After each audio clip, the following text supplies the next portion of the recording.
Oke, Assalamualaikum warahmatullahi wabarakatuh. Sebelumnya perkenalkan nama saya Anugrahani Tiara Rizky dengan NIM 621141909. Di sini saya akan menjelaskan tentang program latihan bola voli. Tugas ini dibuat untuk memenuhi nilai dalam mata kuliah pembinaan olahraga usia dini. Sebelumnya saya akan menjelaskan tentang bola voli. Bola voli merupakan salah satu cabang olahraga yang sangat digemari oleh seluruh lapisan masyarakat Indonesia, baik anak-anak, remaja, orang dewasa, pria maupun wanita. Sehingga tidak salah apabila di Indonesia bola voli disebut sebagai olahraga rakyat. Bola voli adalah permainan yang dilakukan oleh dua regu yang masing-masing terdiri dari 6 orang dengan ukuran lapangan 18 kali 9 meter. Bola dimainkan di udara dengan melewati net dan setiap regu hanya bisa memainkan bola 3 kali pukulan. Sedangkan teknik dasar dari bola voli itu sendiri yaitu ada passing atas, passing bawah, servis atas, servis bawah, smash, dan block. Awalnya bola voli ditemukan oleh seorang instruktur pendidikan jasmani, Director of Physical Education yang bernama William G. Morgan di YMCA pada tanggal 9 Februari 1895 di Holyoke, Amerika Serikat. Pada awalnya olahraga permainan bola voli ini diberi nama Mintunet. Perubahan nama Mintunet menjadi volleyball atau bola voli terjadi pada tahun 1896.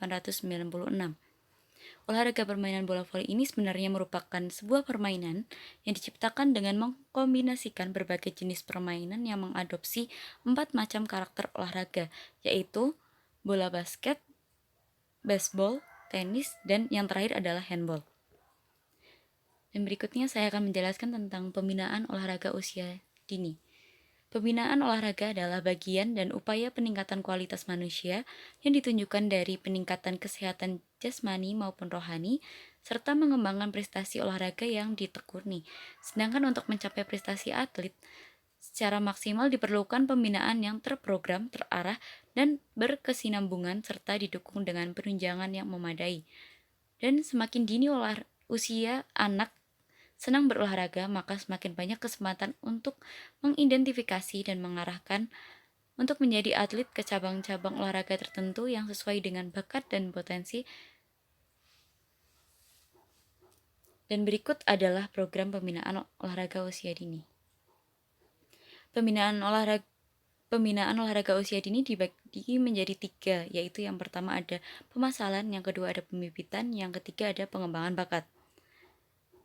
Pemasalan adalah suatu upaya untuk menanamkan dasar-dasar keterampilan gerak dalam usia mencari bibit-bibit atlet yang berbakat dengan kondisi fisik dan mental yang sehat serta kuat untuk dikembangkan dalam upaya mencapai prestasi yang tinggi.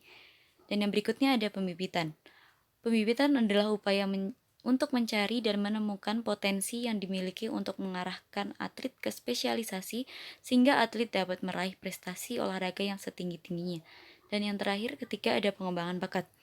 Pengembangan bakat adalah upaya atau cara yang dilakukan seseorang untuk memperluas dan mewujudkan potensi atau kemampuan jasmani dan rohani baik individu maupun kelompok dalam bentuk permainan, perlombaan, pertandingan, dan prestasi untuk keadaan yang lebih baik. Berikutnya yaitu kita akan membahas pemasalan lebih rinci. Di pemasalan terdapat 2 metode, yaitu yang pertama ada seleksi alamiah dan yang kedua ada seleksi ilmiah. Seleksi alamiah adalah seleksi dengan mendekatkan secara natural atau alamiah pada anak-anak usia dini di perkembangannya. Kemudian tumbuh menjadi atlet. Dengan seleksi alamiah ini, anak-anak menekuni olahraga tertentu sebagai akibat pengaruh lingkungan, antara lain tradisi olahraga di sekolah, keinginan orang tua, dan pengaruh teman sebayanya. Perkembangan dan kemajuan atlet sangat lambat, karena untuk seleksi cabang olahraga yang layak dan ideal baginya tidak ada, kurang, atau tidak tepat. Yang berikutnya ada seleksi ilmiah. Seleksi dengan penerapan ilmiah untuk memilih anak-anak usia dini yang senang dan gemar berolahraga, kemudian diidentifikasi untuk menjadi atlet dan untuk mencapai potensi tinggi lebih cepat. Apabila dibandingkan dengan metode alamiah, metode ini menyeleksi dengan pertimbangan faktor-faktor, antara lain tinggi dan berat badan, kecepatan, waktu reaksi, koordinasi, kekuatan, dan power.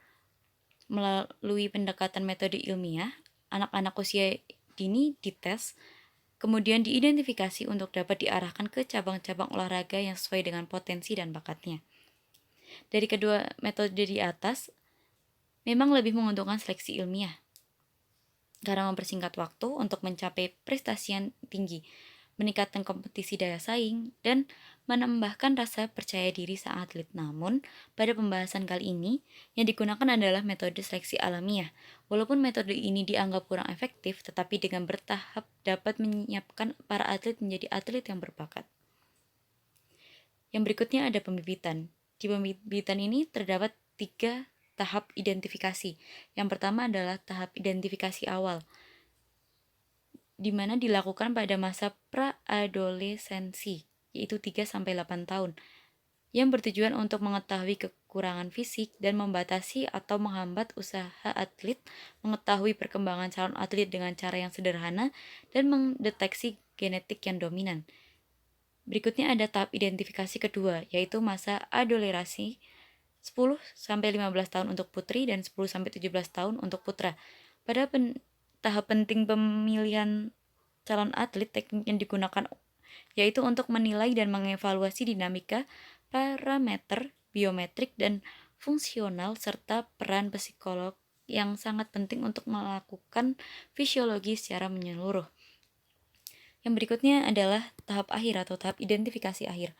Untuk calon tim nasional, yaitu rinci, ribel, trail-libel, dan terhubung dengan olahraga yang dipilih. Tahap-tahapnya yaitu pemeriksaan kesehatan, adaptasi psikologi pada latihan dan kompleks, kemampuan mengatasi tekanan, potensi meningkatkan potensi di masa lanjutan. Pemeriksaan kesehatan dan tes psikolog dilakukan secara periodik. Berikutnya adalah seleksi bakat.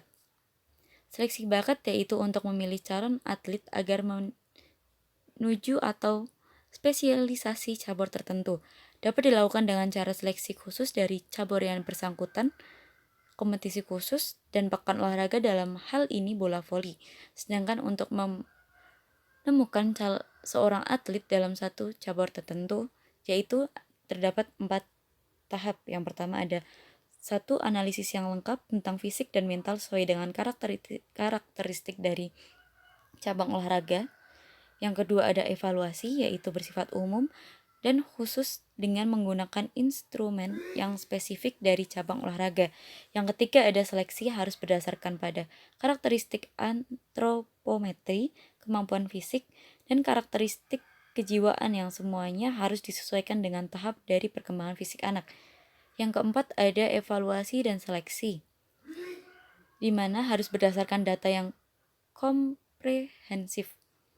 Yang dimaksud adalah yaitu dari data yang dibutuhkan seperti sikap anak terhadap olahraga di sekolah dan di luar sekolah, partisipasi olahraga di sekolah dan di luar sekolah, dan keunggulan atau ciri-ciri prestasi yang unik di lingkungan sekolah. Pelaksanaan seleksi dapat berupa tes sebagai berikut. Yang pertama yaitu ada pengukuran tinggi dan berat badan, yang kedua ada pengukuran kecepatan, yang ketiga ada pengukuran gerak, keempat ada koordinasi gerak, kelima ada keterampilan dalam bermain, yang keenam ada informasi tentang aktivitas latihan, intensitas latihan, dan lain-lainnya. Dan yang ketujuh ada tes fisik, tes keterampilan, dan tes psikis menurut Menpora tahun 1999. Yang berikutnya ada pengembangan bakat. Pengembangan bakat adalah upaya atau cara yang dilakukan seseorang untuk memperluas dan mewujudkan potensi atau kemampuan jasmani dan rohani baik individu maupun kelompok dalam bentuk permainan, perlombaan, pertandingan, dan prestasi untuk keadaan yang lebih baik lagi.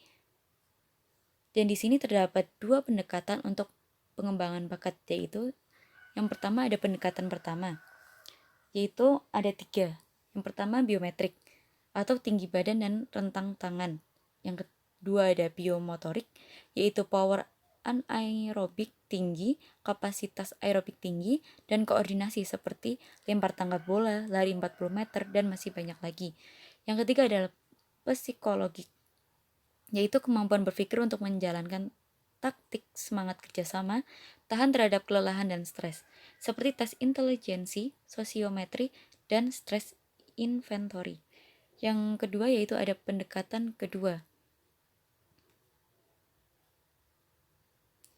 Di pendekatan kedua ini yang dimaksud adalah tes baku yang dikembangkan oleh para ahli. Di beberapa negara maju telah banyak disusun tes yang bersifat baku dan digunakan untuk mengukur bakat. Dan salah satu tes baku yang cukup terkenal di Indonesia adalah tes identifikasi bakat yang disusun oleh Australian Sports Commission. Tes identifikasi bakat tersebut pada tahun 1998 telah diadopsi dan diadaptasi oleh Kantor Negara Pemuda dan Olahraga yang terdiri dari beberapa faktor, yaitu yang pertama ada bentuk dan ukuran tubuh seperti tinggi badan, berat badan, tinggi duduk, dan rentang tangan. Yang kedua ada kemampuan jasmani, yaitu koordinasi tangan dan mata, kekuatan upper body. Yang ketiga ada power atau daya ledak, kelincahan, kecepatan, kapasitas aerobik seperti lempar tangga bola, lompat tegak atau vertical jump, lari bolak-balik, lari 40 meter, dan lari multi tahap. Yang berikutnya ada program latihan. Di sini saya akan menjelaskan tujuan dan fungsi dari program latihan itu tersendiri. Yang pertama ada mempermudah pelatih dan atlet dalam mengontrol pencapaian tujuan latihan melalui penggunaan metode, materi, dan bentuk-bentuk latihan sesuai dengan tujuan yang diinginkan. Yang kedua ada untuk menghindari terjadinya kekeliruan pelatih dalam penggunaan metode, materi, dan bentuk latihan. Yang ketiga ada untuk meminimalisir kesalahan dan yang dilakukan dalam pembinaan. Yang keempat ada sebagai pedoman dan alat kontrol bagi pelatih dan atlet dalam melakukan kegiatan latihan. Yang kelima ada sebagai panduan dan acuan bagi pelatih dan atlet untuk mencapai tujuan latihan. Keenam ada sebagai pedoman dan informasi bagi pihak yang berkepentingan untuk mengetahui sasaran dan tujuan pembinaan yang dilakukan. Pengertian program latihan tersendiri yaitu adalah suatu rencana kegiatan fisik dan psikis yang dibuat atau disusun oleh pelatih atau pembina secara sistematis, terarah, berjangka panjang, dan berkesinambungan, berguna untuk meningkatkan dan mempertahankan kemampuan prestasi atlet untuk kelompok atlet. Di program latihan bola voli tersendiri terdapat 4 tingkat pembinaan. Yang pertama, bola voli mini kurang dari 14 tahun, bola voli remaja kurang dari 17 tahun, bola voli junior yaitu putra 20 tahun sedangkan di Indonesia 19 tahun, dan putri 19 tahun di Indonesia 18 tahun. Yang keempat ada bola voli tingkat senior, yaitu tidak mengenal usia.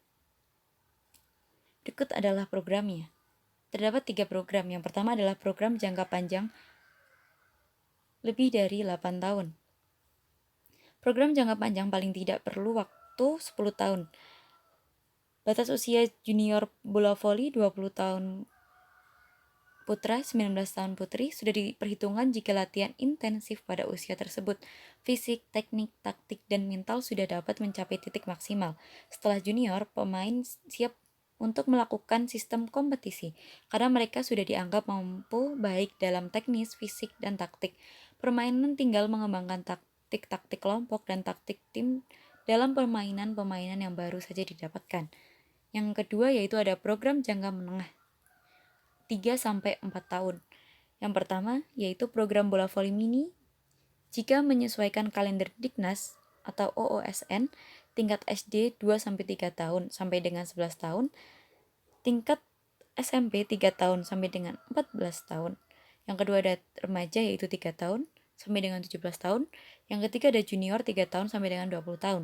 Dapat diperhitungkan jika yang berjalan kompetisinya atau popsi sampai dengan 18 tahun, junior putra 18 tahun, dan junior putri 18 tahun. Mohon maaf sebelumnya junior putra 19 tahun dan junior putri 18 tahun. Dan yang berikut adalah program ketiga, yaitu program jangka pendek 1 tahun. Yang pertama ada fase periodisasi latihan, yaitu ada persiapan, kompetisi, dan transisi. Yang kedua ada subfase, yaitu mempersiapkan persiapan khusus, prakompetisi, kompetisi. Yang terakhir ada transisi. Yang ketiga adalah siklus makro, waktu yang terdiri dari beberapa siklus makro yang digunakan untuk suatu penguasaan komponen kebugaran, teknik, dan taktik. Berikutnya ada tenaga keolahragaan yang terlibat. Sistem Keolahragaan Nasional atau SKN UU 3 Nomor 3 tahun 2005 tentang Sistem Keolahragaan Nasional adalah undang-undang yang mengatur sistem keolahragaan nasional yang selama ini bidang keolahragaannya hanya diatur oleh peraturan perundang-undangan di bawah undang-undang, bersifat parsial atau belum mengatur semua aspek keolahragaan nasional secara menyeluruh dan belum mencerminkan tataan hukum yang tertib di bidang keolahragaan. Sistem keolahragaan nasional adalah keseluruhan aspek keolahragaan yang saling terkait secara terencana, sistematis, terpadu, dan berkelanjutan sebagai satu kesatuan yang meliputi pengaturan, pendidikan, pelatihan, pengolahan, pembinaan, pengembangan, dan pengawasan untuk mencapai tujuan keolahragaan nasional. Yang berikutnya adalah pengawasan, latihan, dan evaluasi. Upaya-upaya yang dapat dilakukan pelatih untuk mengukur kondisi fisik serta kemampuan keterampilan teknik dari atlet adalah melakukan evaluasi. Evaluasi hendaknya berkala, yaitu 3 atau 4 bulan sekali. Evaluasi yang dilakukan hendaknya lebih bersifat individu dengan membuat catatan-catatan kecil atau lembar pengamatan yang dapat dilakukan oleh pelatih agar atlet dapat mengetahui peningkatan keterampilan dan kondisi fisik selama latihan klub. Berdasarkan catatan-catatan itulah, pelatih dapat menyusun program latihan selanjutnya, serta komponen-komponen kondisi fisik dan keterampilan teknik apa saja yang dibutuhkan oleh masing-masing atlet, sehingga atlet akan terpacu untuk lebih giat berlatih agar hasilnya sesuai dengan apa yang diinginkan. Sekian presentasi dari saya. Bila ada kesalahan atau tutur kata yang kurang berkenan, saya mohon maaf. Wassalamualaikum warahmatullahi wabarakatuh.